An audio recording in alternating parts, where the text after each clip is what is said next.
What's up, everybody? Yeah, I know. The intro was for the show. There's no show tonight. There was a last-minute snafu. One of the guests has misplaced the samples, and so we had to scramble, got that taken care of. So tomorrow, the show will go on as normal. And then tonight's supposed show is going to happen on December 19th, which is actually the day after the first show of round 2. So, yeah, that's how that's going to work. So I still wanted to do a live stream tonight because I didn't want to miss out on a live stream for a week that I wasn't supposed to be off.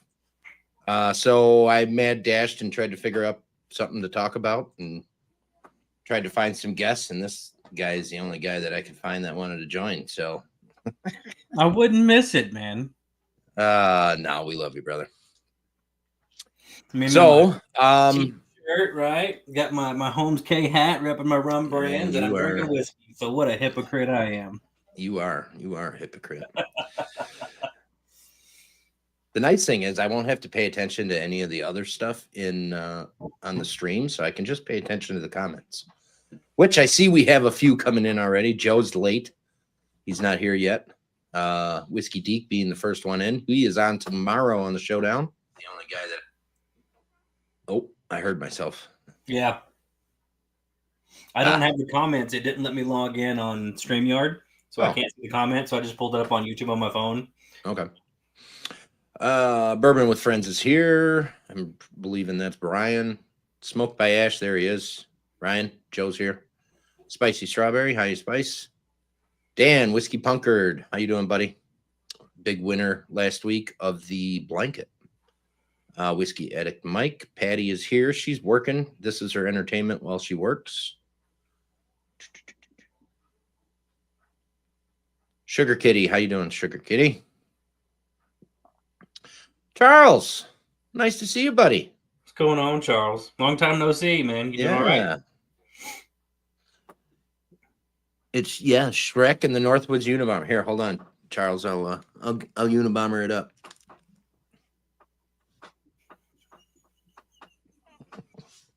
Just for you, bud. Spencer at home sick. Needs something to entertain himself with. How you doing, Spencer? Thanks for joining. This is, yes, Mike, absolutely. That's exactly what this is. It is collusion. Yeah, we were trying to get me and Co-op Whiskey up a couple of weeks, and unfortunately, John is so self-important that he has to go take a cruise and not invite me. Yeah. Bastard.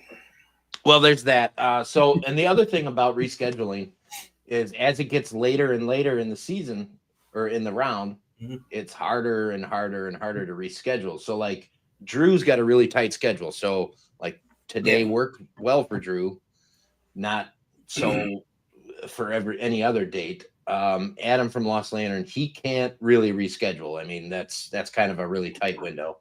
Obviously, John, he's on a cruise, so he couldn't do this. I was trying to keep it on a Wednesday. I asked Chelsea and Joe, who are on December 11th, if they could switch, and Chelsea could not. And I'm like, I'm just going to call it right now. I'm going to make a decision and see if both of them can do this on the 19th, and we'll just move it that way, and then I don't have to disrupt anything else. So I think it's a good plan. Yeah, I think so. So yeah, I got a mail call today. I got the Lost Lantern 10-year collection today in the mail. Pretty stoked about that. So I figure I'll talk about that a little bit, open each one of them. The beauty of having this exclusive Lost Lantern cabinet is I get to open them all now as they come in. I don't have to wait. Whereas before, when I would get the whole collection, I didn't have room for everything all the time. So Stacy, nice to see you. Thanks for joining. Stacy, if you'd like to jump on, I did drop the link in the chat.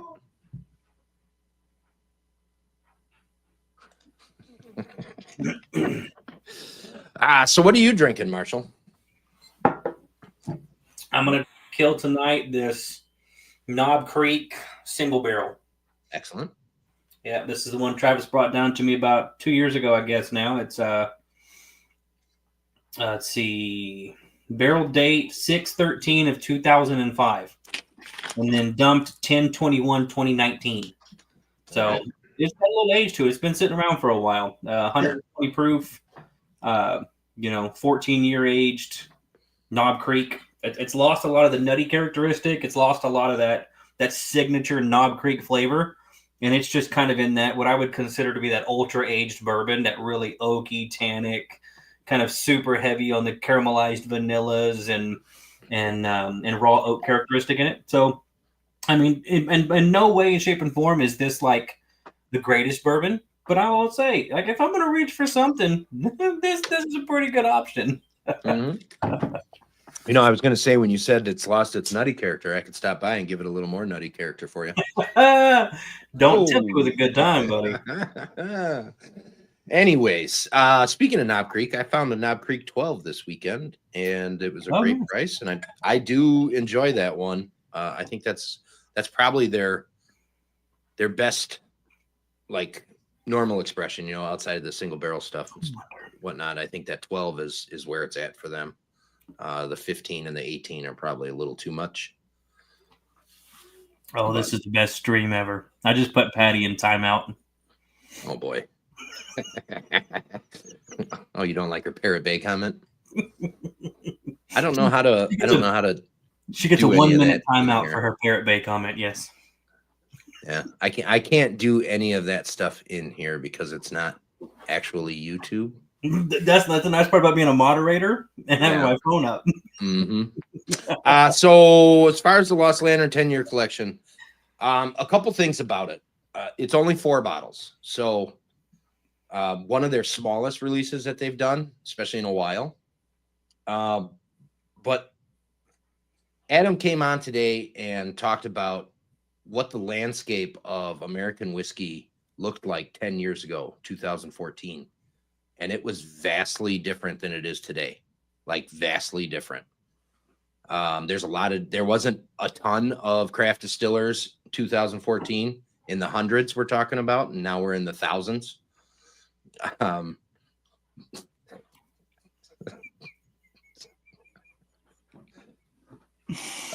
may be a problem tonight, Chad. I apologize. Yeah, you are.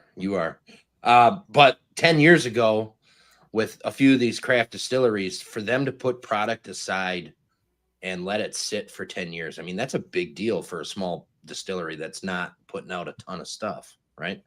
Obviously, the heritage stuff, they've been doing it for so long that 10-year product to them is fairly easy. But yeah, Mike, they are a little spendy, but it is what it is. It's just money. Can't take it with you. Might as well buy whiskey. So the first one I'm cracking open is Tom's Foolery, which is going to come into, I'm having a hard time with the camera here. It's going to bring me into another point a little bit later, but yeah, Tom's Foolery out of Chagrin Falls, Ohio. Little place way up on I would say the north end of Ohio by the lake. Yeah, they have been putting out some killer bourbon and rye. I was introduced to them from Lost Lantern with their rye whiskey at a 8, maybe a 9-year-old. Then they came out because you sent me a sample on that one. Yeah. Then they came out with a bourbon in that same age range. So I mean, 10 years for them is not too crazy. We got a guy coming in here. Do I add him or not? I don't see anybody in the back yet. Oh, you don't get the backstage? Nope. It just says you're on the show. So obviously them putting the stuff away for 10 years and holding on to it and then releasing it and not only, I guess, releasing it, but giving it to somebody else to release for them is pretty impressive, I think. But regardless, it's I mean, the barrels that they gave Andalusia were stunning, flawless barrels. Yeah, and I know they're still sitting on several, and they're about to buy more. So it's like I mean, how do you even? I mean, even when I was talking with Moose down there the last time I was out there, he's just like, "Oh yeah, dude, we give like some of the best barrels away if we know it's going to get national distribution because that just helps us out in every way." And I'm like, Which, "At least you understand it." yeah, exactly. Some people don't get that, and Yeah, Andalusia does not have national distribution. I mean, it's free advertising. They're yeah, getting like they're not giving the barrel away. They're selling the barrel at a moderate cost, moderate to low cost, and then all of a sudden, you have thousands of people. Between the bottles that are between the bottles that are sold and the samples cut from those and the sharing, thousands of people get to experience what Andalusia and Tom's Foolery and all these other ones are. So even like, I mean, we don't need to toot the horn of Cedar Ridge anymore, but other people get to try Cedar Ridge for the first time because of those too. yeah. So it's a win-win across the board. Absolutely, and and I'm not trying to say that I know all the craft distilleries or anything like that, but I do a fair bit of looking into craft distilleries and talking to other people and finding out what's local to them, and I kind of chase those smaller craft distilleries for so Lost Lantern introducing me to at least several craft distilleries over the course of the last couple years has been really good. So I mean that's a service that they're doing. My mouse died, Brian. I can't get you on at the moment. It'll come back in a minute. Yeah. So Sugar Kitty says Tom's Foolery also does an ample brandy besides the bourbon and rye, and they are worth checking out. I would agree. I did know they do an ample brandy. I don't talk about other spirits too much. Obviously, a distillery makes other spirits other than whiskey, right? I mean, I know that, but I tend to keep it whiskey centric.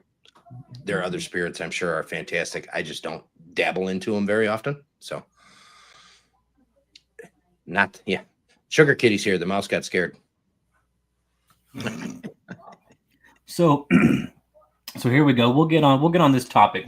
I've had this discussion with you, I think probably 3, 4, 5 times over the years, and it's always interesting to revisit this particular topic. Craft whiskey is no longer what it used to be. Not at all. I mean, you go back 5, 6, 7, 8, you go back 2017, 18, 19, and craft had a negative connotation to it. Now that's not the case. Now craft whiskey can stomp out all of the Kentucky big boys. I mean, Iron Root's no longer in that craft category, but they were a very early, kind of, well, at least as far as the Texas whiskey, kind of whiskey from the southern part of the United States. You had Iron Root and you had Balcones that were craft whiskey that all of a sudden just blew up, sort of revolutionized and got that off the ground. And now it's just followed by so many crazy, crazy people. I had a buddy of mine give me a craft rum from a distillery down in South Texas, and holy crap, it's phenomenal stuff. And it's just the craziest thing. Like, craft distilleries can be, honestly, in my opinion, so much better than the people that just kind of rest on their what's the phrase there, Jerm? Rest on their laurels or something of the sort, right? But yeah, well, I mean, what's your take on craft in 2024 versus when you started? Yeah, absolutely. So I quickly enjoyed craft whiskey for multiple reasons. One, you can go into a craft distillery, whether it be local or you're on a trip or whatever. You can go in and say something to somebody, and everybody there just seems to enjoy working there because it's a fun atmosphere. It's, there's passion there about what they make and the products they put out, as opposed to, and I'm not trying to blanket every distillery like this, but it's a black and red numbers thing for some distilleries. Like, obviously, yes, every distillery, whether it be craft or big, wants to make the numbers black at the end of every year, right? And they want to increase every year. And it's a hard game to play because you have to kind of know the market 5, 6, 10 years down the road, or to have a good guess anyways.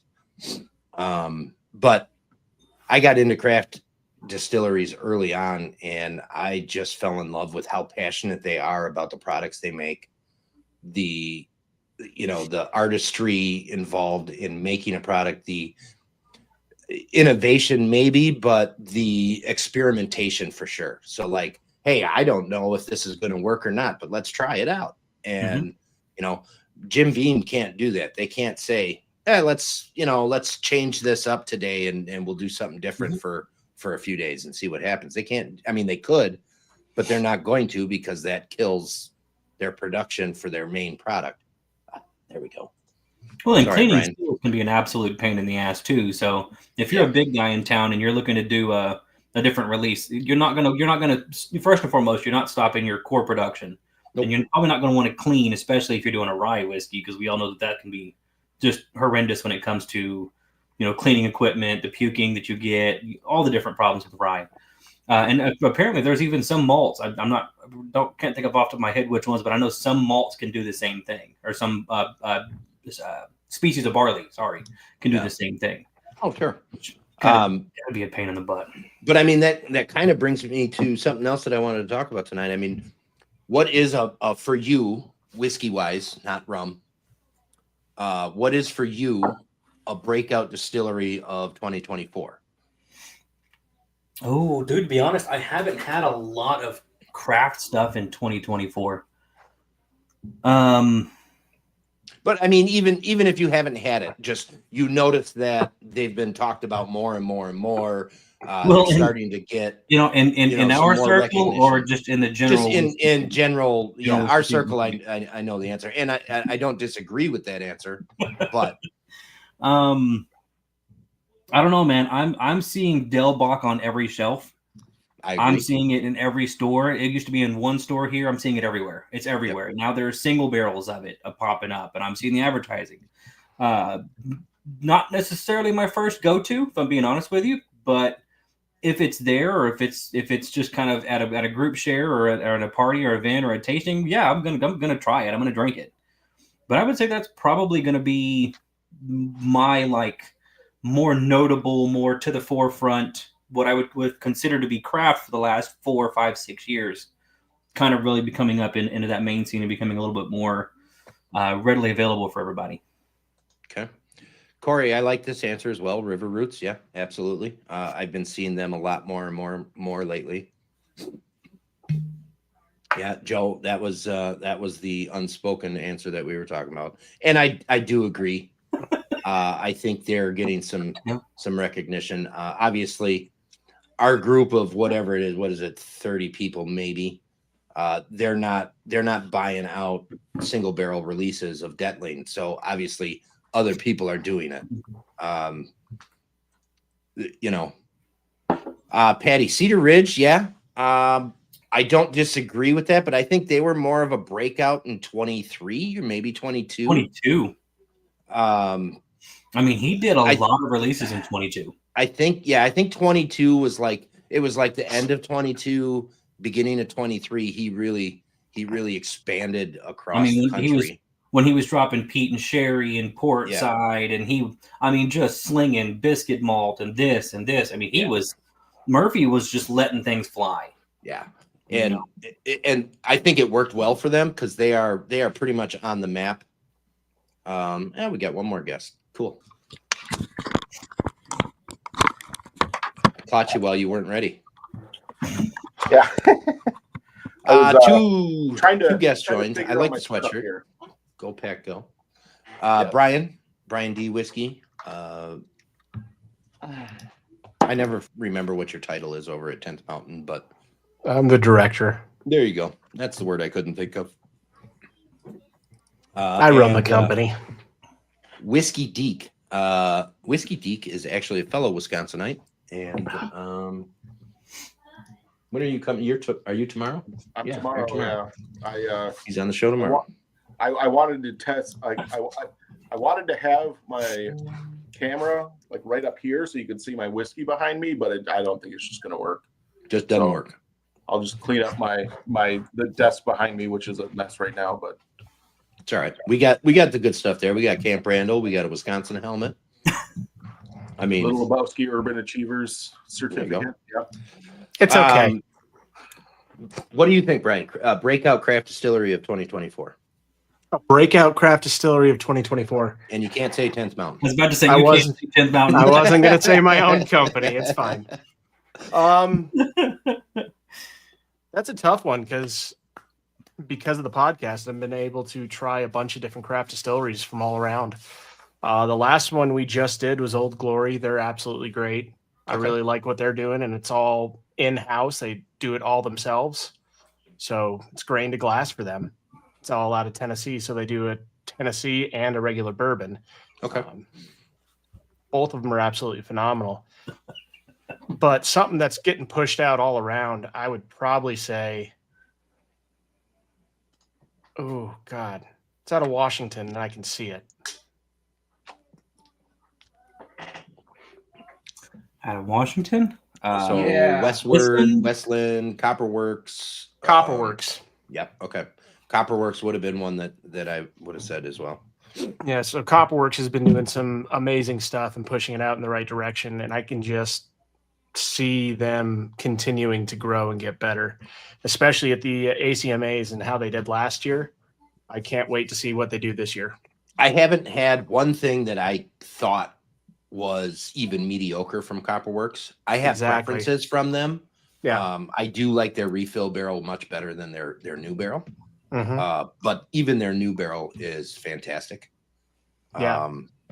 And I've had some single cast stuff from them that's not bottled by them, I guess some of it was, but it was picked by somebody that's just absolutely killer. American Country Music Awards. No, Jesus not Christ. that one. American Craft Spirit Association. Here we go. That's a good one, Corey. Sugar Kitty Corbin Cash. Yeah. I mean, I think that could totally be counted as this year. That I wouldn't They be did, counting that as this year. I wouldn't count it as breakout just yet. Not yet. I don't- No. They're getting No. to that They're point, good. but they're They're not. good, but they don't. They're not on a wave anywhere. They're not. yeah. There's I nothing. mean, it's still kind of an inside thing for Corbin Mhm. Cash, I think. Where it's not I could as really say mainstream. Blue Run.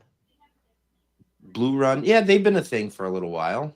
They've only been around for 4 years. Yeah. But they're also not a distillery, so No, so I mean they're building one. okay, cool. That's actually really cool that they're going that route. Yeah.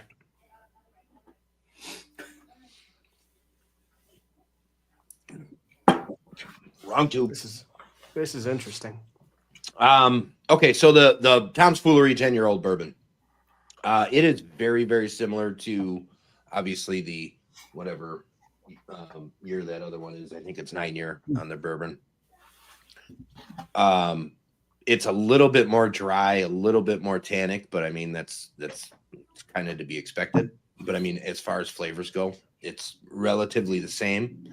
I was kind of thinking that was going to be the case with this one, and obviously it can change over a little bit of time here, and I might not be on tonight. I think I am getting a little bit of a cold, so there's those variables as well. But I got to say the Tom's Foolery was not the one in the 4 that I was most excited about. I'm excited about it because I love Tom's Foolery, but I think in all actuality, the most excitement came for the New York Distilling, their 10-year-old rye. So I have had a few New Yorks in the 5-6 year range that are just stellar. And this one coming in at 10 years, I can't wait to crack that one. And I think that will actually be the next one. There you go. So, we skipped Deke on Breakout Distillery. yep. No, I was just about to go there. Yeah. Deke, what do you think? Craft distillery. Just breakout distillery of the year. It doesn't have to be craft.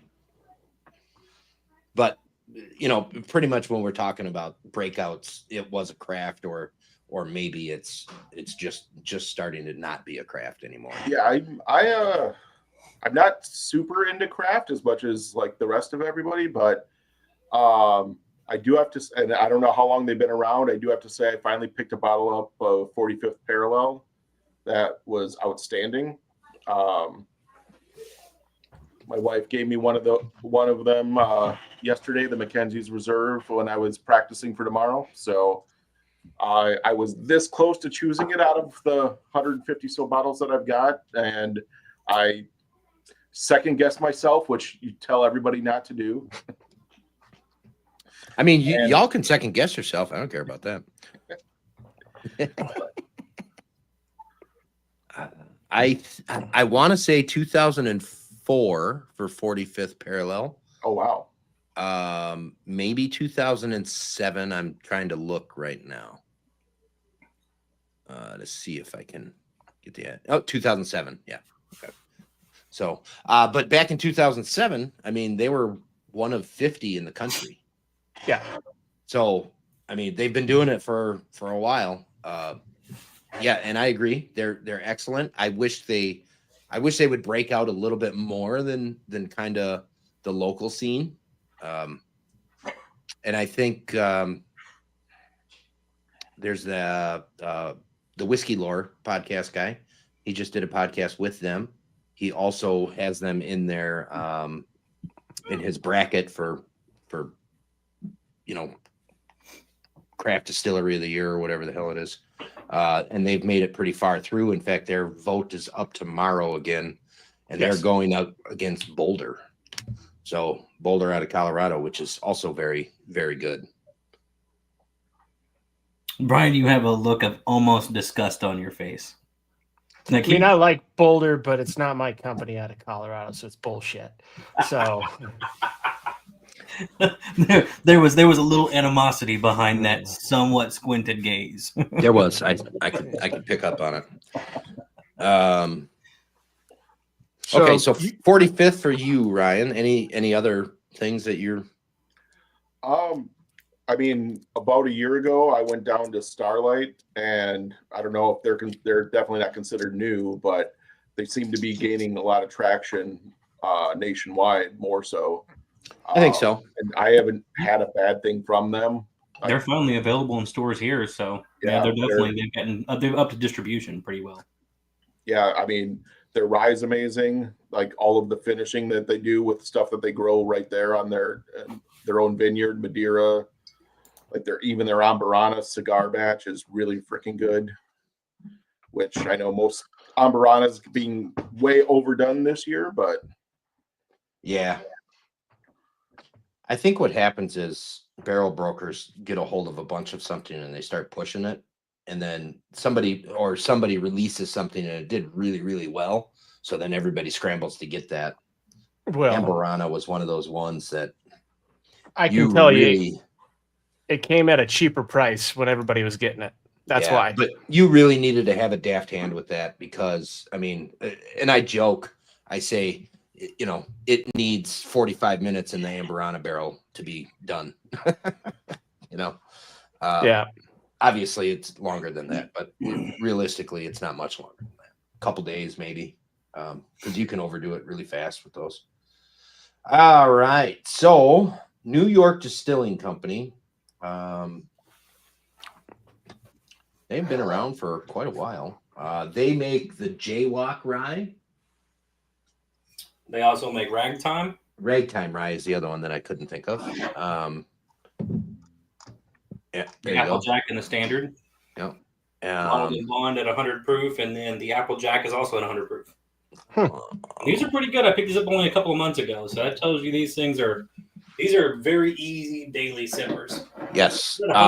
Proof, they make excellent whiskey. I can say that, and I haven't had anything old from them. We'll say 5-6 years. I think is the oldest.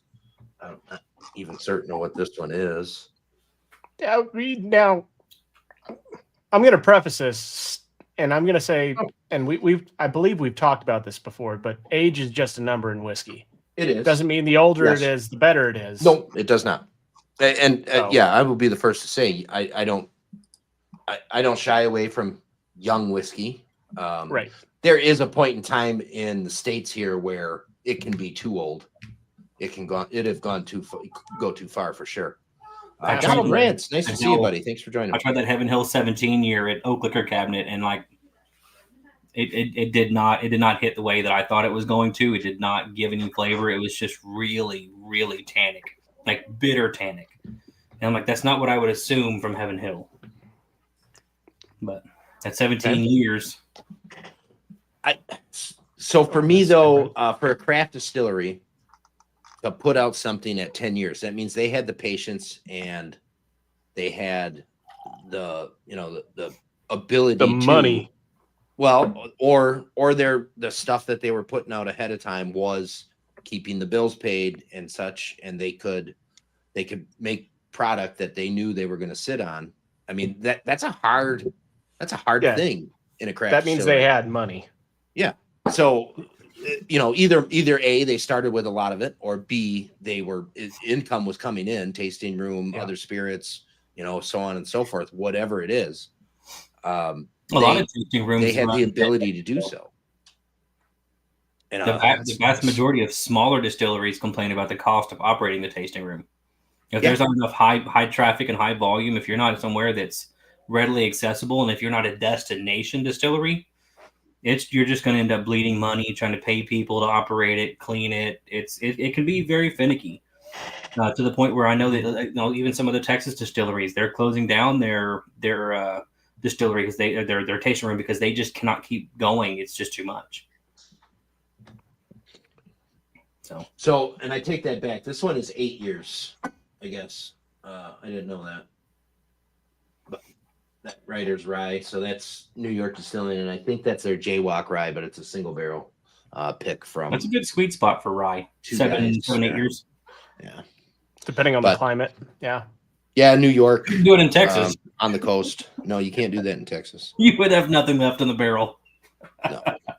I mean, so realistically, like if I were to build a distillery in Texas, just so I could, say it's Texas whiskey, because that seems to be the hot topic these days, I would build the warehouse, 13 stories underground and use used oak.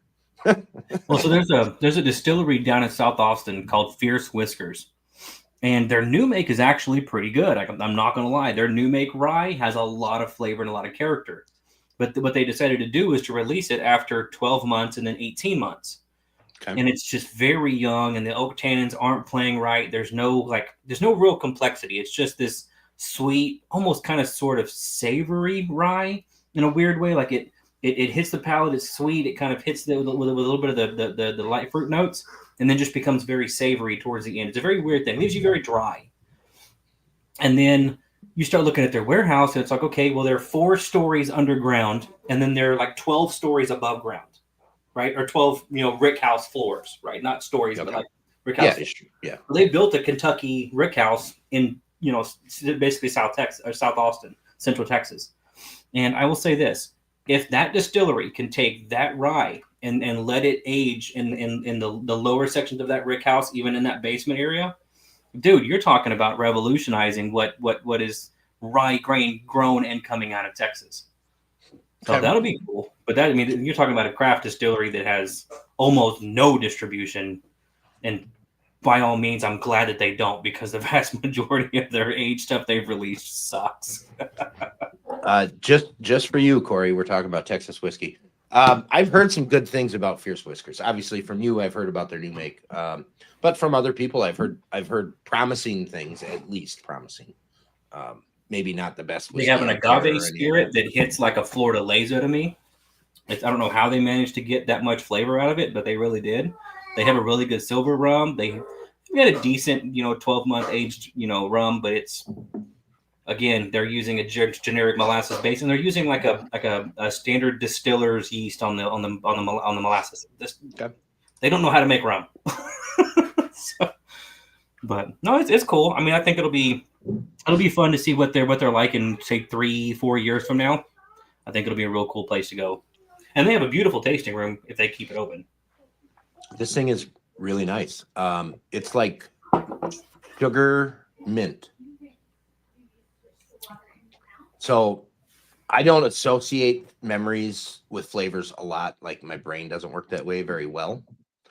But this one is doing it for me. When I was a kid, like really, really a young kid, my mom had a friend who would make these things. And I have searched and I've searched and I've searched, and my mom has searched, and we've tried to find the actual recipe to make these things. But they were little mints, but they were made out of like powdered sugar and sugar. And then she put them in a mold, and then while making them, there was mint extract put in it so that it had mintiness to it. But then they were put into a mold, and they were shaped like little flowers or little bells or whatever. And then she would decorate the shape of it with colors and whatnot. And I remember specifically as maybe about 5 years old that we'd be at a party and she'd have these out and on a nice little platter and stuff. And I would just eat the shit out of these things until I was sick, because it's literally just sugar. But I'm getting that flavor of that sugar with the mint extract in here, and it's really kind of neat.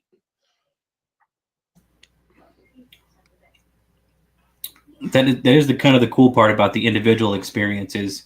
We don't know what that is. No, but the way you describe it, especially especially with guys like Brian, myself, Martin, of course Jerem. There's many of us that are in the group that we spend so long nerding out about this and trying to put words to what all this is. And some people find us intriguing, some people find us annoying, mostly me. I'm not gonna fucking. No. But no, that's the fun part, right? That's the part that triggers the intrigue. It's how well can you describe that experience? How well can you describe that flavor? And a lot of times, what I find is when I have somebody that links up fairly well on the palate, or fairly well in just being able to actually taste what's in the glass and convey that. That's somebody I can look forward to say, hey, this is somebody that actually knows their stuff. Like I caught a couple of episodes here recently of Bourbon with Friends, and just trying to, especially the Detling episode. I'm about halfway through it right now, and it's just interesting to see how Seth goes about his process and what he does and his love for it, and then to kind of get Martin's slightly obscure feedback, which was, and Martin's always killing me, but it's just it's interesting to see all of that. And then to have you, to describe it as a candied mint. I don't know what the hell that mint tastes like. Yeah. But I don't either. I know what most mint tastes like, and I could imagine that in a rye. I feel like you're describing a pillow mint, like you get at a restaurant. But okay, yes, those are a little bit different. Like, I know what you're talking about. The real soft, almost buttermints. Coffee, is. So Spencer says wedding funeral mints. Yeah, I think probably very similar. I'm betting it's a Midwest thing. You get one at the supper club on your way out the door. Yeah, it's not common down here, so no. Cream cheese? I don't think so, Sugar Kitty. But like I said, the last time I had them, I was maybe 5 or 6, so I did not have a very defined palate or experienced palate at that time. So. All I knew was it was sweet, it was minty, and it was really good. How the fuck do you remember 5 or 6? I don't remember yesterday. Oh, dude, I can actually I have vivid memories of when I was like 2 years old. This is bullshit. Some bullshit. I have always had a really pretty good memory. Lately, it's been slipping a little bit, but I still remember like long-term memory, but short-term memory has been slipping a little bit. Same. I can remember stuff from when I was 5 or 6, but ask me what happened this morning and I couldn't freaking tell you. Yeah. Yes, you all. Absolutely, Spencer. They are a little grainy in texture, super soft. Okay. Yeah. If you have or know of anybody with a recipe for that, please forward it to me, because like I said, my mom and I both searched for a good period of time and couldn't find them. And we figured it would be in something like a really old cookbook that was popular in the 60s. Like every mom had it in the 60s, but then it disappeared kind of thing. And we scoured and couldn't find it. And obviously the lady has since, has long passed, so on. So it's not like we can call her up and ask her.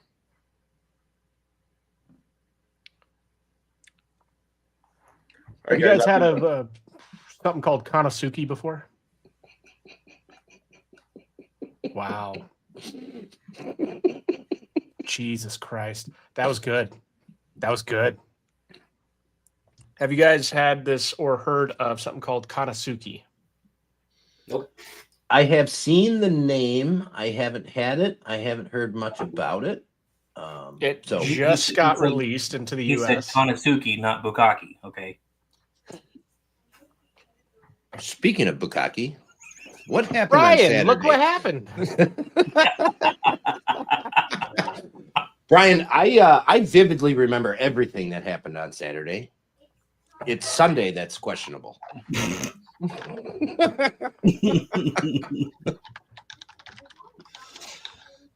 So they sent us 3 of these samples. I got to send it out to the rest of Bourbon with Friends. But one's a Haniku pot still, the other one's a single malt, and the other one's a double distillery Japanese whiskey. And they're all Japanese whiskeys. Okay. And they're all very interesting. So that brings up another fun topic. Japanese whiskey. Major boom, what, 2-3 years ago? Roughly. Kind of carried a little bit into a year ago. I feel like it's fallen off a little bit.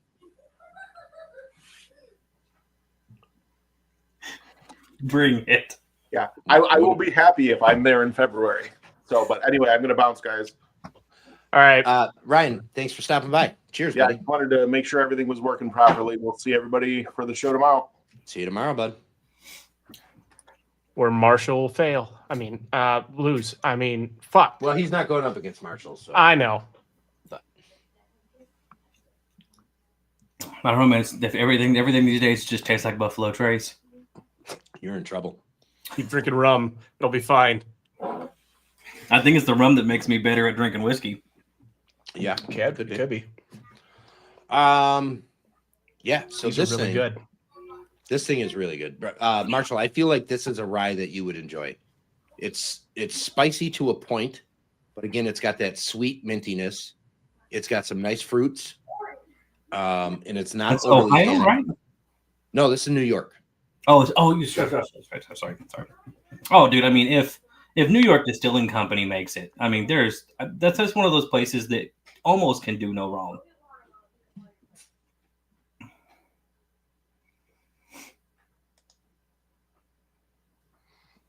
Japanese whiskey was booming since the movie Lost in Translation. I never seen I it. think it was booming Okay, since good. I Raiders of haven't the seen Lost that. Ark. But Didn't watch yes, that one this comment right here, you are 100% accurate. I think the prices of Japanese whiskey made it fall off a bit. And do you guys know why the pricing was that high? Because it I'm assuming got so tariffs. big so fast. No. Well, that's got to be a part of it anyways. Marshall was actually right. It's the tariffs. Yeah, Trump put an enormous set of tariffs on most of stuff coming out of Japan, Yep. So it was tariffs. Okay. including most Nissan developmental products and different things like that. It's a total pain in the ass because as owning a Japanese vehicle right now really sucks. Okay, so I'm sure you can all look at me and say he doesn't dance very much or at all. But apparently on Sunday morning, I was dancing in the rain to reggaeton. Not sure what was going on there, but I'm sad, yeah. sad I missed it. Were you high at the same time? No. I gave that up. Oh, What year is it? 24. I gave that up in 2013, so 11 years ago. okay. I've been Um, offered many times, and I'm not You interested. sure that someone didn't slip something in your drink? Yep. Oh, okay. Well, I mean, I was- according to well, Patty's cooking. I mean, I guess I can't be 100% certain, but with that group, I'd be pretty surprised. I don't know. Martin was there. Oh, He was trying to slip something else in, I know. That's and it why I wasn't wanted in my drink. to. Joe, All right. I see you back here, Joe, and my mouse did it again. So I will, as soon as I can move my cursor, I will be there to pop you in. God, these are really interesting. What are you drinking, Brian? No, these There's my Kanasukis. So you're- I've had, You are drinking. yeah, I'm just having a half-ounce sample of each one, so to get the flavor, and then I'm gonna send out the rest of it to the other 3 in Bourbon with Friends. So I'm only taking a little bit to try it, and the rest is going out. I don't. Okay, so I know we were joking about this, but I can't highlight the comment. Damn it. Brian said Martin wasn't really all there. I don't think most of us were really all there, excluding you, Brian. You seem to keep it together pretty well and made it home. Look at this. Speaking of Brian, Brighton was cop drunk. all right, so now we're opening the Spirit Works. This is Sonoma County, California. Sebastopol, California. How do you spell it? It's Sebastopol. Sebastopol? Pole? Sebastopol. Okay, They don't. sure. Yeah, Why the hell not? I was Not just there in June. Okay.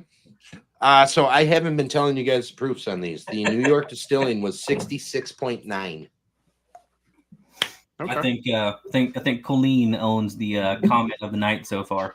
Uh-oh. Never fear, Timu Dahmer is here. I still can't move them up. The Tom's Foolery actually pretty light at 59.7. Wow, this one's really. And this Spirit Works is 69.6. I'm really fucking digging this.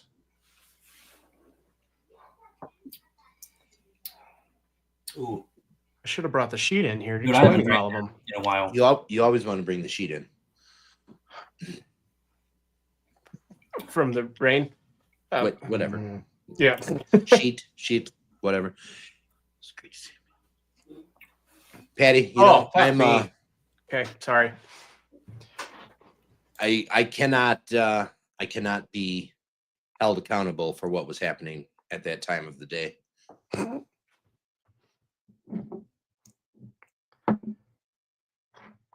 This is phenomenal. Actually, I can be held accountable because it was all my fault, but still. I heard you passed out kind of with your head on a countertop and laughed at someone's Dining room jokes. table. Dining room table. Yep. I wasn't there. That's why I'm just there. So that's kind of my thing. Like, I can party with the best of them, but when my body says you're done, you're tired, that's it. I'm done. I'm tired. I'm sleeping, and I can't even force myself to stay awake. So then what'll happen is I'll do this number, and I'll still kind of be awake and hearing things, what's going on, and I will ignore most everything, and then something will trigger me to respond, and I'll be able to respond and all that. That's fine. But yeah, no, I was pretty hammed. I think it was the whiskey. No. It does that to you? It does. Does it to some I people. don't know how many bottles we had there at that garage, but there was Well, the photos, quite a few. Yeah, there was a lot. I mean, I brought 12, and then I went to the truck and grabbed one or two more. I just recently purchased one of those traveling suitcases where you can fit 16 in there on each side. Yeah. There we go, Joe. Got you in. I see. Okay. I don't know what. So every once in a while, and my battery's not dead. I tried to change the battery last time it did this, and it doesn't do anything. Every once in a while, my mouse cursor will just straight up freeze. I can't do anything. All right, now we wanted to highlight a couple of these. Timu Dahmer, comment of the night, right here. I'm so happy I named him that. For anyone in question, this was me, Wisconsin man, dancing to Latin music. Oh man, it's so good. Deke, yes, Deke has witnessed the you're done, you're tired, fall asleep. We actually were sitting in my whiskey room having a glass, and neither one of us were drunk at the time, and it was just late. I was tired, and I was done. Fair enough. It's almost like narcolepsy, except it's not just random times of the day. It's just now. You're done.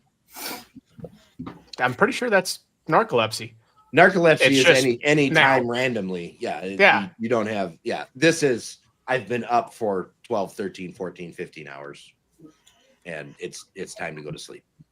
I can't wait for you to do that on one of these when you're hosting. Be like, all right, sorry, I'm done. That's why I choose 7 o'clock, because it that won't happen until somewhere after midnight. Oh, that's really good. Out of all these, Germ, I'm gonna say you would probably prefer, just based off your profile, this haiku. I know it's got a glare in it. There it goes.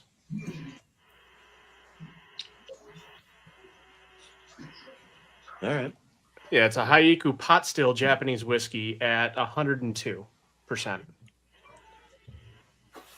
This right here is this comment doesn't do the food justice. Oh, all right. Well, sorry.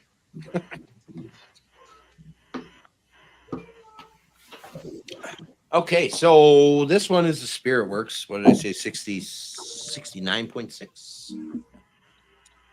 California. I haven't. What is the California whiskeys I've had? Obviously, Redwood Empire, Old Potrero. Those are more northern California, I believe.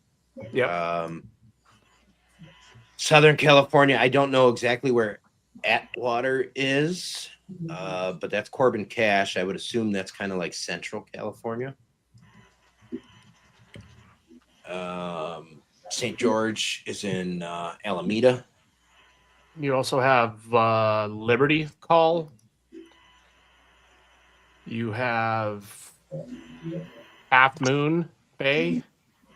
Oh, there's a ton. I know there's a ton of California whiskey. I was just the ones that I've had.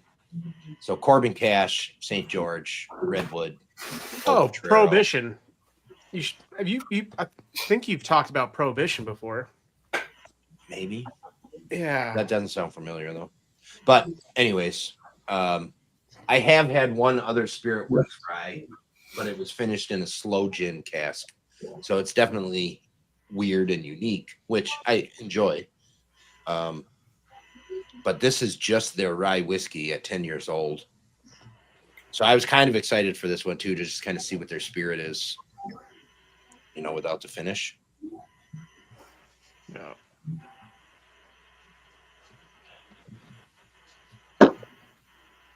It's very hot. Have any of you guys ever had a pickled plum? I don't think so. No. I mean, I would definitely be into trying it. It's somehow a really phenomenal mix between natural sweetness and, of course, intense savory sensation, right? And as I'm drinking the Good Cop, and that bottle's only about a quarter of that bottle left since the time that you gave it to me, Germ. So I've had it for a little while now, and it's definitely opened up as much as I think it's going to. Yeah.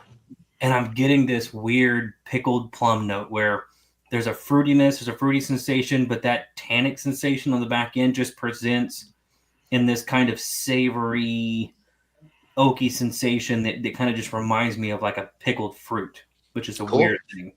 I love that. That's awesome. Yeah, it's. I mean, I've always liked Good Cop better than Bad Cop, just by a little bit. That's the reason why I've got half a bottle of Bad Cop and a quarter bottle of the Good. But I gotta say, I know it starts out usually backwards for people. It's usually Bad Cop is the one that everybody likes right away. But if you buy them both, or if you have them both, what I think happens is at about 6 months, Good Cop starts to come up and be better, which is kind of neat. Well, I'll say this, man. This is the best single pour I've had in probably the last. This is the best whiskey that I've had in probably the last 4 months. Oh, I love that. So, Brian, if you're watching, the angry Texas Shrek thinks that your single barrel of Good Cop is the best whiskey he's had in several months. So whatever that's worth to you. But I would agree. It's a fantastic whiskey. Joe really liked Good Cop when he was up this weekend. It's that kind of rye that just hits right where I want a rye to be. It's just it is just it gives you everything you would like from a rye whiskey, and it does it very well. And the whiskey's playing well with the oak. Sorry, my Hello. large furred child Arlo. just wanted to just join. All right. We like dogs. Hey, what are you doing? So Joe, earlier on, I asked a question. Thank you. What do you have for a breakout distillery of this year? So like this year, a distillery really kind of broke out of its shell, got better distribution, got recognized more, got more into more stores, or more people were talking about it, or whatever the case may be, but they kind of broke out this year.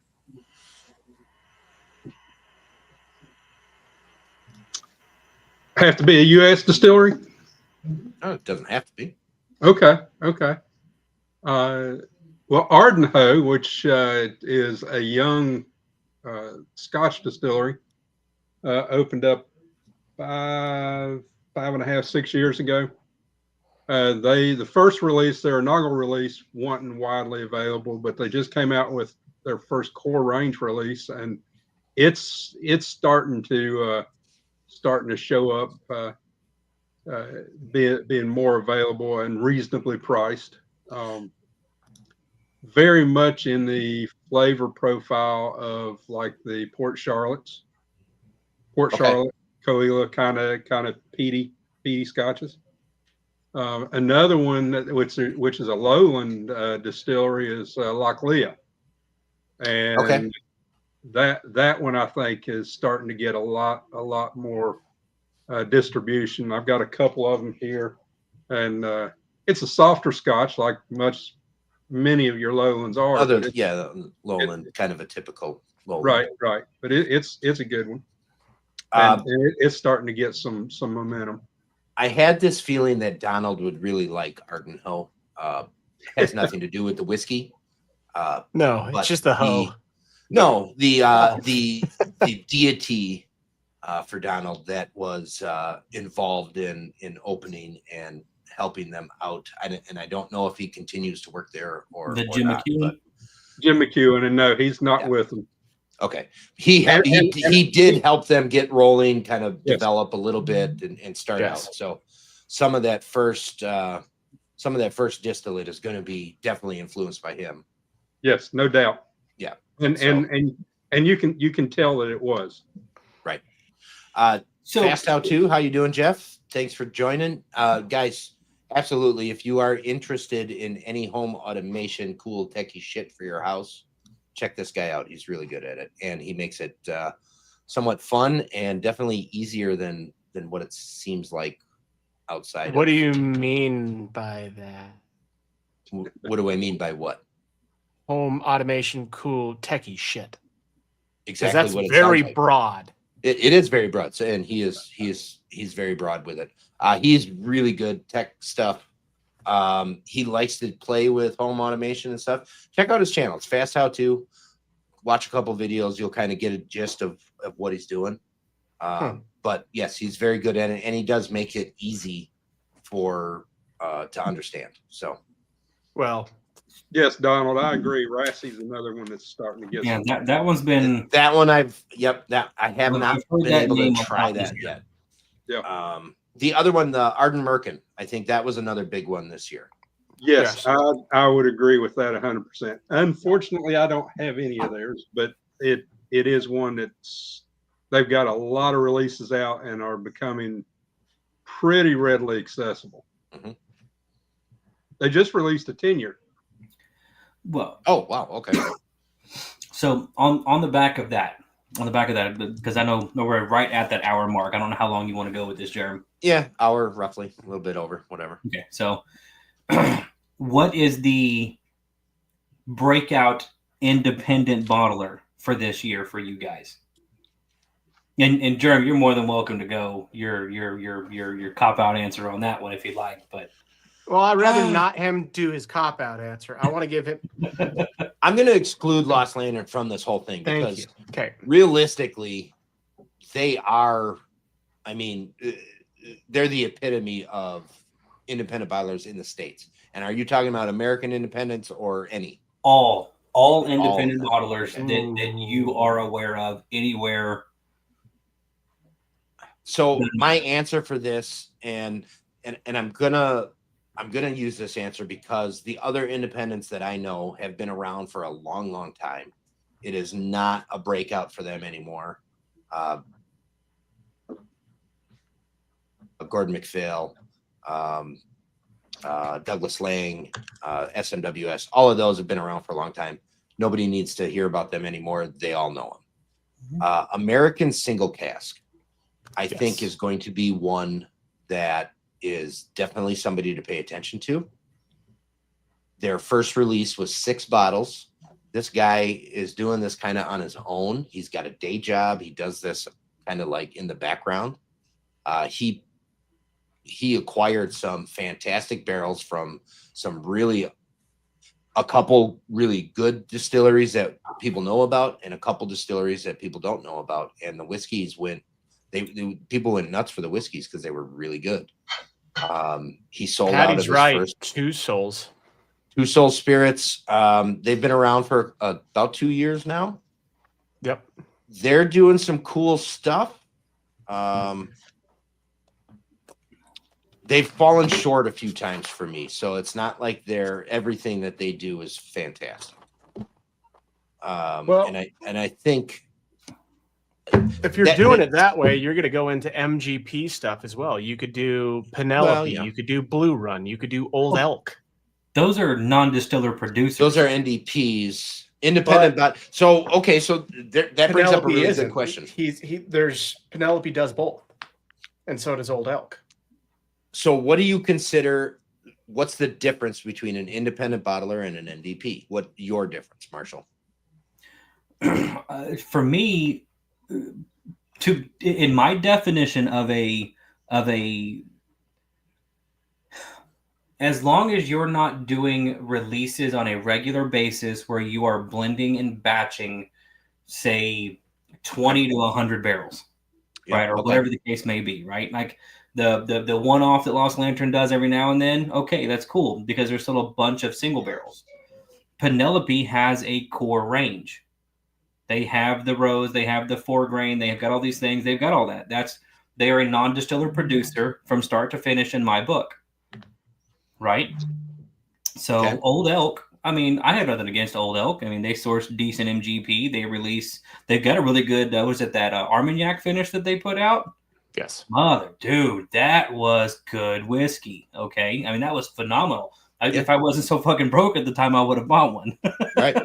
But again, I consider Old Elk to be kind of a non-distiller producer. Whereas I would put, like, for me, mine is Raising Glasses. Raising Glasses does rum. They do whiskey. They do scotch. They're doing American single malt. They're sourcing and doing brandy in the beginning of 2025. So, Raising Glasses for me really opened up with cool, interesting scotch. They're doing Irish. They're doing brandy. They're doing phenomenal, unique, one-of-a-kind rums that I love. And then as well as that, I would throw a second nod just because I am the rum guy. I'm going to throw a nod down on Down Island. Because in my opinion, Down Island may be the only person doing single barrel releases and independent bottling better than Homeskay. So same question to you, Brian. Your difference between an NDP and an Indy. So it's the same. Marshall's got pretty much the nail on the head with that, but like different definitions, right? Or different experiences with Old Elk. Old Elk, I know they did source more than just that from MGP because I know a couple of the people there. And then also they distill their own stuff. Plus they use MGP at the same time. So they come from multiple different sources and it comes in and they bottle it at this one location. They're not going to always tell you it's all MGP, but it is multiple different distilleries sometimes. 99% of the time 98% of the time, it is always going to be the MGP besides the stuff they have currently out, like their Infinity bottle. That is all their own product. That is not MGP, if you did not know that. So that is their own juice that they created out of the distillery they have in Fort Collins. But the rest of the stuff is MGP and another distillery, which I can't say because I signed an NDA, unfortunately. So, Joe, same question for you. I think your independent bottlers they're not producing anything themselves. They might be blending, but they're relying on everything they're putting in the bottle coming from another source, coming from the distillery. In a lot of cases, you're looking at blends or cast strength kind of offerings, but they're not doing any kind of production beyond blending for what they're putting out. Okay. So for me, and Jeff, I'm going to get to your comment question in a second. For me, an indie bottler, and I'm going to use this because it's sitting right here. An indie bottler for me tells you where that liquid came from, exactly where it came from. Mm-hmm. There's no ifs, ands, or buts about it.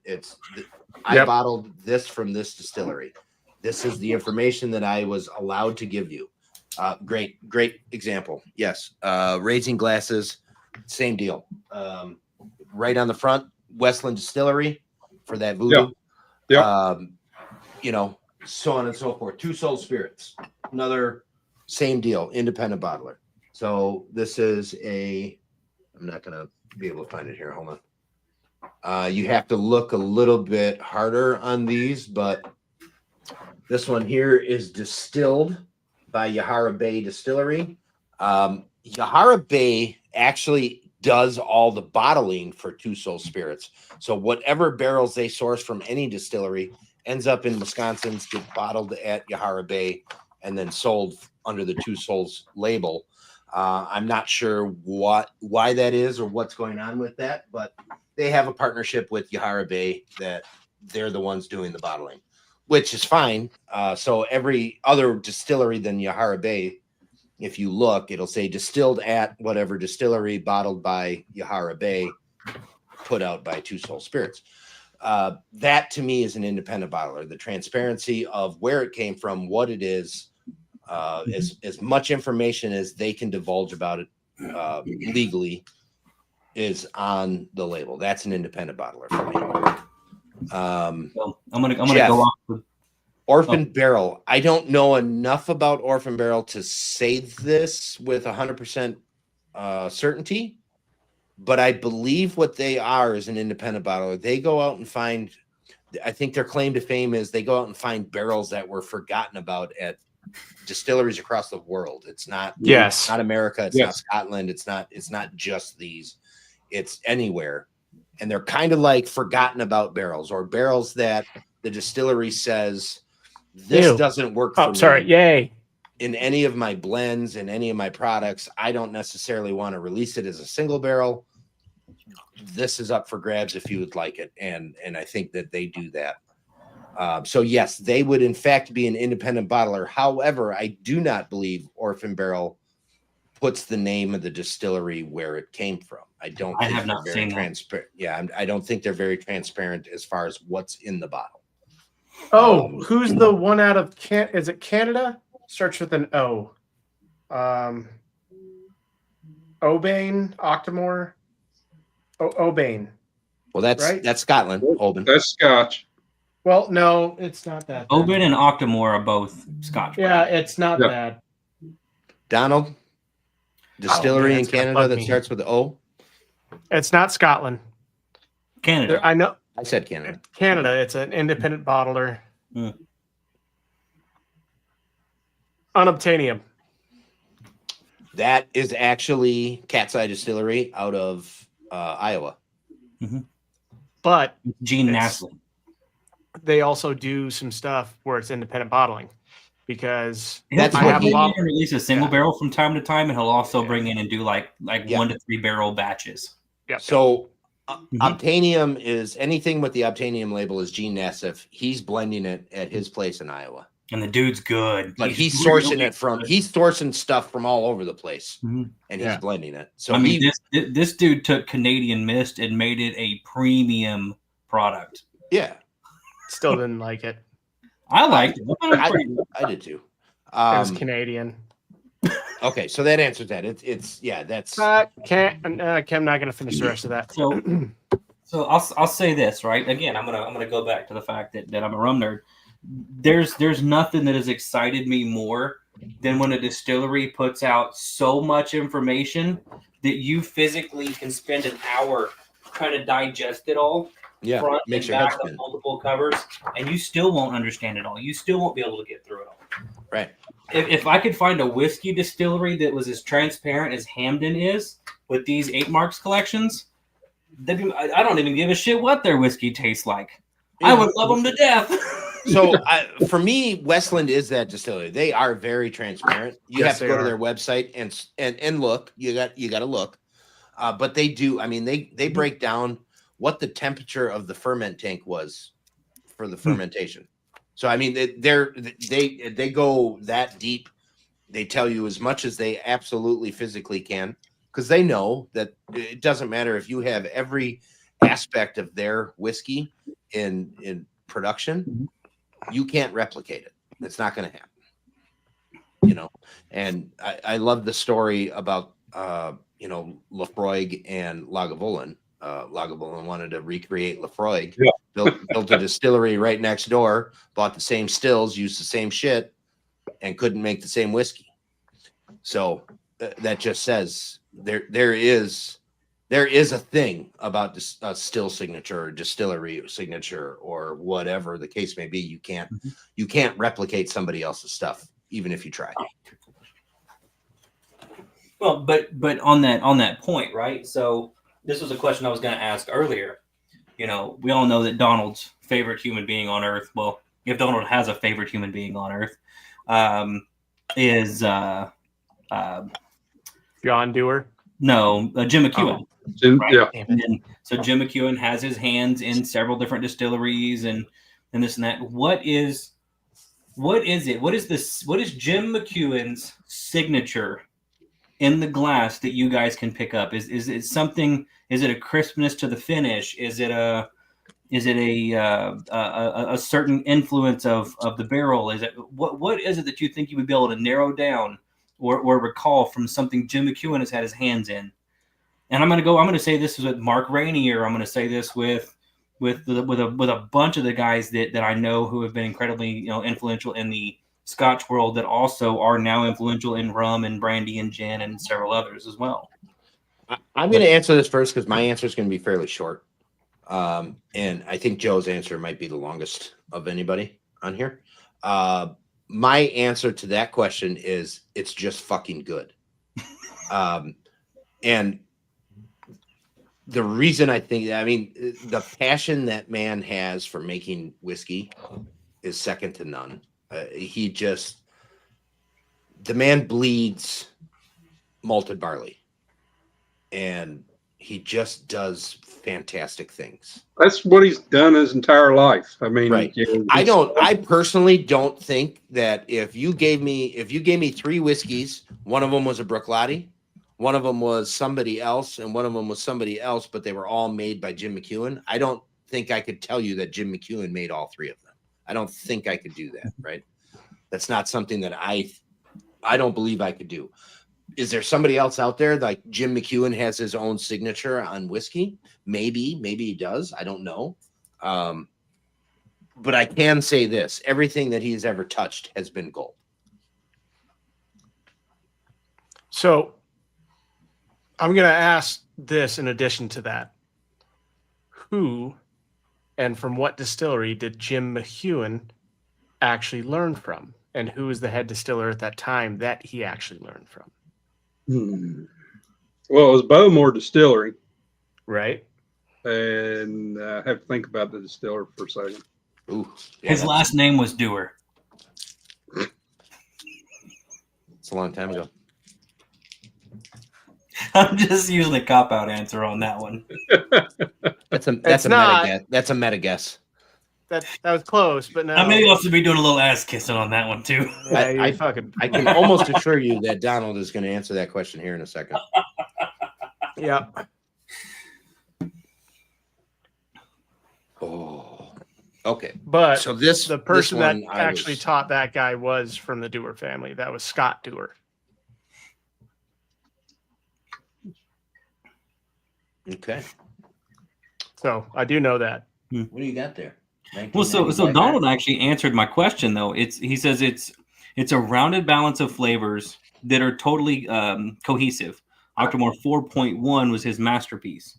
Yes, it was. Octomore up until this point is still too peaty for me, to be honest with you. But I know that Travis at one point in time had a Jim McEwen bottle, and it was actually fucking like really, really good scotch. But yeah, no, it's cool. So, yeah, and that's what I was saying. There is probably somebody out there that can tell you Jim McEwen made this, no matter what the distillery is, or if they know that or don't know that or whatever. They can probably taste it and say that. And I would say Donald is one of those people. Joe, I would think you would be a close second into that boat as well. Because your love for Bruichladdich is huge. And now Arden Ho and Idaho. Yeah. Idaho and Idaho. Ardaho, Idaho.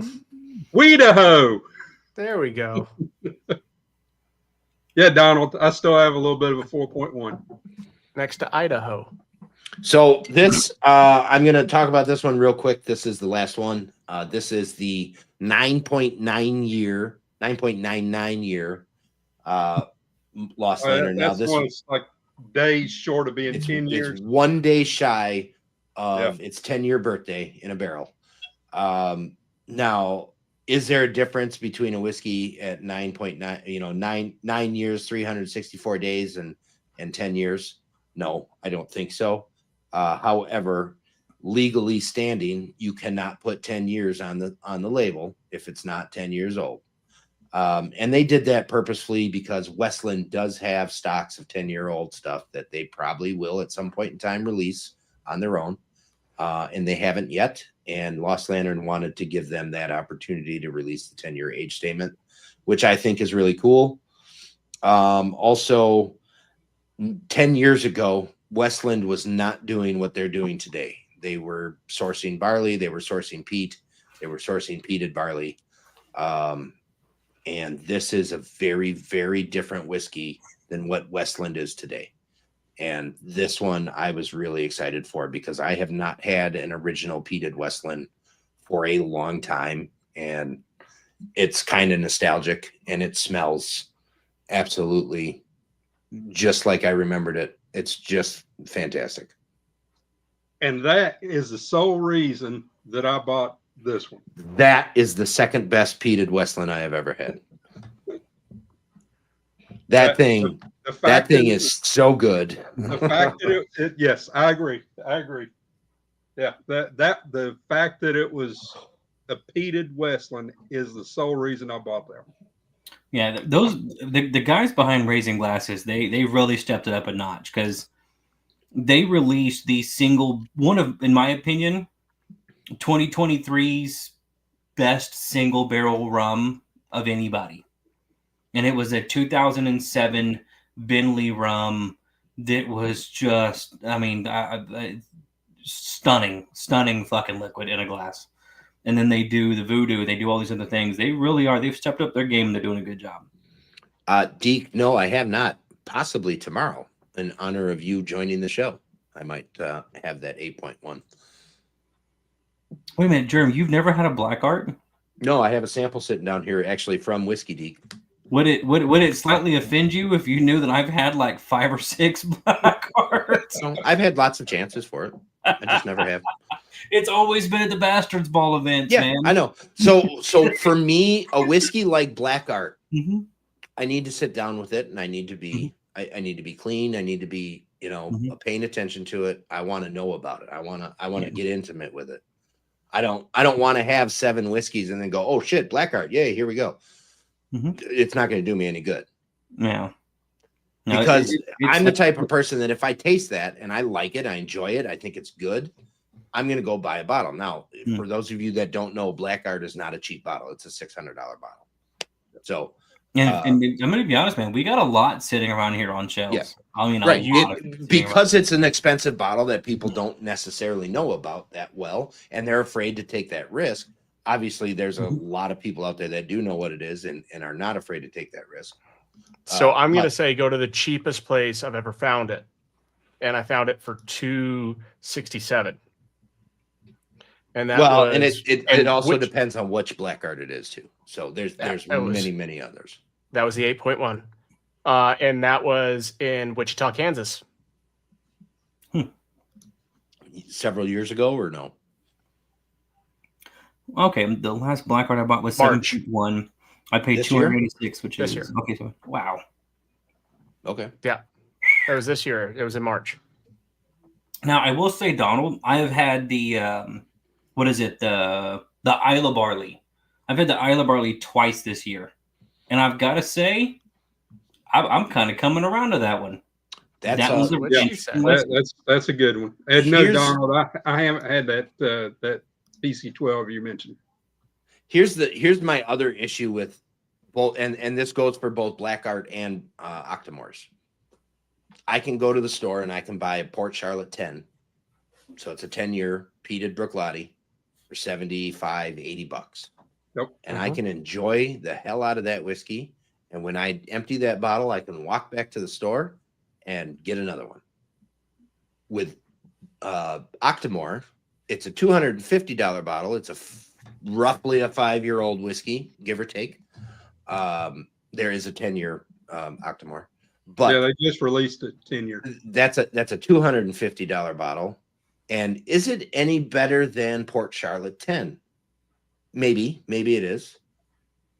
Is it $125 better than Port Charlotte 10? But the whole thing with Octomore is, wasn't their goal with that to just drive up the peats and parts per million as much as humanly possible? That's what started the whole Octomore series was right. But as you get to a certain point, and it's with a lot of things, and not just peat, but it's with a lot of things in life. Once you get to a certain point, you can't tell anymore. You can watch TV in 4K. Can you tell the difference between 4K and 8K? Probably not really. You know what I mean? Can you 60 frames per second and 120 frames per second? Can your eyes can't even physically see that. Your eyes can't see any more than 60 frames per second. Like that, it's a thing. Now your brain can process differently, but what I'm getting at is once you get to a certain level of peat, which Port Charlotte is pretty heavy, Octomore is very heavy. Is there that much? I mean, are you gaining anything by spending the extra $125? Are you really gaining anything? That's my dilemma with that one. Isla Barley and Black Art. Now, Black Art are old whiskeys. Those are 28, 27, 26, 29, 30, 32-year-old. I mean, those are old whiskeys, whereas Isla Barleys are in the 7-8 year range. But again, you're talking a massive price difference. Is it that much better? That one I could probably justify easier than the Octomore. Yes, thank you, Joe. Yeah. By the way, Donald. Yes, I did have the Bear Barley when I was at the Bastards Ball last October. Not this. I was about to say Trump. From what I remember, not bad. Really, really kind of grassy. A little bit of hay. A little bit. It was a very just. Dank was not the right word to describe it. It was just a very dark, monotoned kind of whiskey. I was also drinking a little bit that night, and I don't quite remember how many things I had and how far throughout the night it was when I had that Bear Barley. So my palate may have already been a little fucked up. So I'd love to try it again, though. And I got a buddy that has a bunch of those here in town. I just need to get over there and actually drink with him again. But There's a lot of talk about Brooke Lottie. Yeah, Germ, Thanks, Joe. Your bottles will be on its way tomorrow. That you wanted, so very cool. With a few other things for giveaways. All right, excellent. Yeah, there's no used underwear or anything weird, anything like that, right? It may be coming from Martin, not from me, but well, if it's Martin's used underwear, wait a minute, he doesn't wear any. That's why Martin's not here to defend himself. It's not that fun. Well, okay, so we're running an hour and 25, coming up to an hour and 30 minutes. So, Joe, we talked about your breakout distillery is actually not American; it's Scottish, and a couple Scottish ones. Let's talk about what is your best of 2023 American whiskey. What's the best American whiskey you had of 2023? Marshall, start with you. 23 or 24? 24. Sorry, 24. Yes. Oh, I was like, whoa, fuck. Ooh, what have I picked up this year? I mean, here's my problem though. I haven't bought much this year.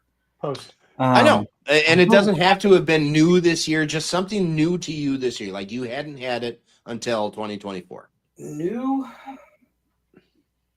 You know what? I'm going to go an answer that's probably a little bit bizarre to me because my number one instinct is to say the new Andalusia heavy peated release because that's stupid, ridiculous, good whiskey. Okay, and I'm going to stop you right there for 1 second. I don't want you to lose your train of thought, but that comment from you right there puts me on the freaking floor because a year ago, this one's something that caught a whiff of peat smoke from 17 miles away was horrendous.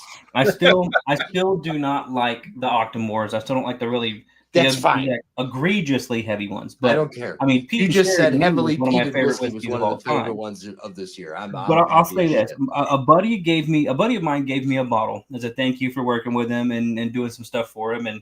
And I'm not normally much of a bourbon fan these days. Bourbon's kind of really just been boring the fuck out of me.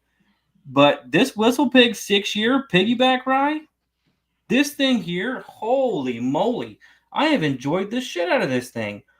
Indiana, Vermont, Kentucky.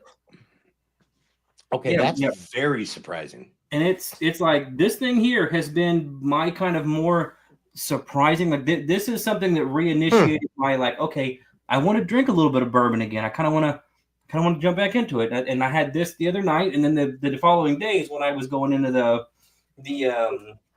Elijah Craig's, right? So I'll say this in 2024. I have kind of reintroduced a newer and a different series of just better quality bourbon back into things, and I don't hate it as much as I used to. Okay, excellent. So I'll say that's a fairly decent one. I mean, you can't go wrong with almost any of the American single malts that we've all been passing around. Those have all been great. But Joe, you 2024 best whiskey you had this year, whether it came out this year or you tried it first this year. I'm gonna give you two, and both of these are bourbons. You overachiever. I know. This one right Donald, here. that sounds really good, by the way. Bluegrass toasted oak. Okay. Interesting. I don't know that brand, so absolutely I'll be looking for that. This one's 100 proof. They've got a cask strength that I wish I had, and I'll keep an eye out for it just to get. Non-chill filtered. Pretty good stuff. And another one that a friend of mine just introduced me to, and I'll put it kind of on par with Four Roses, and that's James Pepper. That one. James E. Pepper? Yeah. Okay. I know a lot of people that really enjoyed that bottle. I tried that at one of the local liquor stores. Surprised me. It was really rich. It like I say, when the first time I tried it, I immediately thought of Four Roses single barrels. And it's like, okay, that's considering the price difference, that was really for me a pretty significant thing. Enjoy both of them, and without going into all the others, we'll skip the Scotches and the Irish and Japanese. Brian, yourself, best whiskey, not 10th Mountain, American, that you had in 2024. Heritage Distilling, their Okay. special operations. Okay. I think Adrian brought that to this weekend, and I don't know if I got to try that one. I don't think I did. I don't think I tried that one. It gave a surprising flavor that I was not expecting. That I would say it opened up more sitting after about 15 to 20 minutes. Okay. And then I just tried it again last night because I need to write a review on it and post it on our website.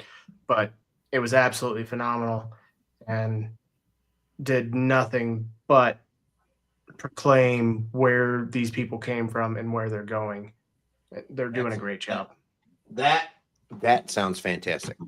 Yeah. So I know everybody's expecting my answer to be a Lost Lantern bottle, and the Corbin But Cash it's bourbon deadly. is definitely very close to the top of this list. That is one of the best whiskeys I have ever tried, period.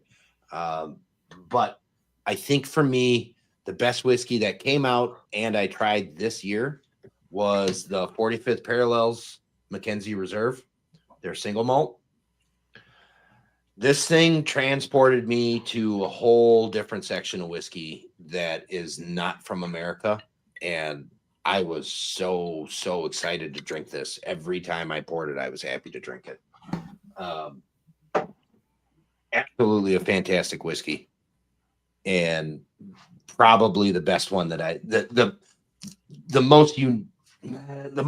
best experience that I've tried this year. That Corbin Cash whiskey from Lost Lantern this year was absolutely killer. I don't know if there's a contender to beat that one out for whiskey of the year, but that one definitely gave me the best experience. So we had a couple comments. JP Weiser's 42 year, excellent. Jeff is drinking the James E. Pepper right now. Yeah, that Bentley rum. Dude, That was it really lasted good, too. it lasted under a month in my possession. Dude, that was really good. I have a bottle, so when you come up, you can have it again. Perfect. Don't drink it all on me. No, I don't make promises.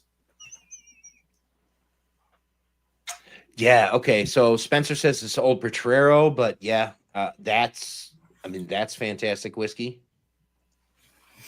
Some of the best I've had this year as well. And Spencer, I haven't even actually opened the bottle you got me yet. I got another one out of Binny's that's a little bit older, and it really is good. So I'm excited to open up that one from you as well when I have speaking of a spot for it. Speaking of Spencer, I'll say this: he got me the Cut Spike American Single Malt, right? So this is the 5-year aged and then finished in the toasted oak staves at 90 proof. And I like the flavor profile of what Cut Spike does out of Nebraska. It's not the most interesting whiskey. It's not going to knock your socks off. It's not like I'm not saying this. Like, as much as I love it, I don't really recommend it out all that much because the people that people like us, generally speaking, will not find this to be the most flavorful. They will not find this the most intriguing. But I mean, it's a numbered bottle. It's a distillery and a profile that I like. It's an American single malt that I find is just absolutely phenomenal. And it's only thanks to Spencer that I even have it because it's a distillery exclusive that he was nice enough to be able to ship down to me. So thank you, Spencer, again for that one. That's awesome. Absolutely. And the Wyatt Earp single malt. Yes. Jesus Christ. 100%. I still don't 100% know what distillery that came out of because there is a few options in Oklahoma. I mean, it can be narrowed down, but there's still 2 or 3 options. It's not at 13 years. No, not the 13-year one, not the one that they just announced. just this regular. Well, this one is the single barrel version of it. This is the one Yeah. they released earlier this year. I have the 13-year one. Yeah, the hazmat. Yep. Yeah. So, but that's not a single malt, unfortunately. I don't care. It's still good. I believe you that it's good, and that I'm not knocking, but I'm talking about the single malt 100% barley white or cast strength. Dude, this thing, it tastes like Captain Crunch berries sitting in the milk, and then you drink the milk. It's fucking wild, and then the packaging on it is really cool too. Hey, Jeremy, if you haven't sent that box out by now, can I try that? Yes. Hey, Marshall, if you haven't sent that box out, I do not tell you what. I finally, dude, and I'll say this. I finally have extra money. I finally have money that I don't have to allot to bills, and I have about 12 fucking boxes over here. And I'm about to be in so many fucking live streams and podcasts. I'm going to annoy the fuck out of all of you. So what's different? I'm going to be out here more. Now we just got to good. look at you more. All right. And with that, gentlemen, I appreciate you all jumping on with me. That was nice. The rescheduling of the show and struggling to find something to talk about, I think it worked out all right.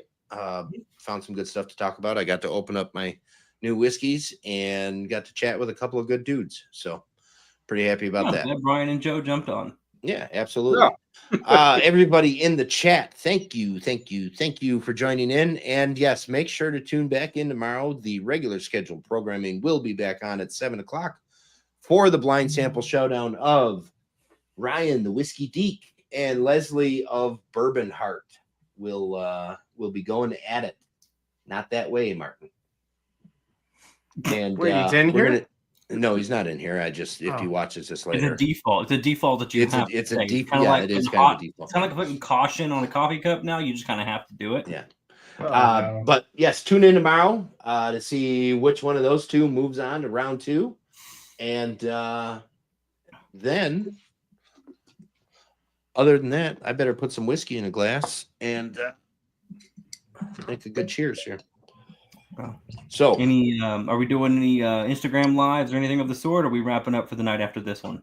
I have 20 minutes. I got to put the kiddo to bed, and then Marshall, I'll join you. I for might a jump bit. on.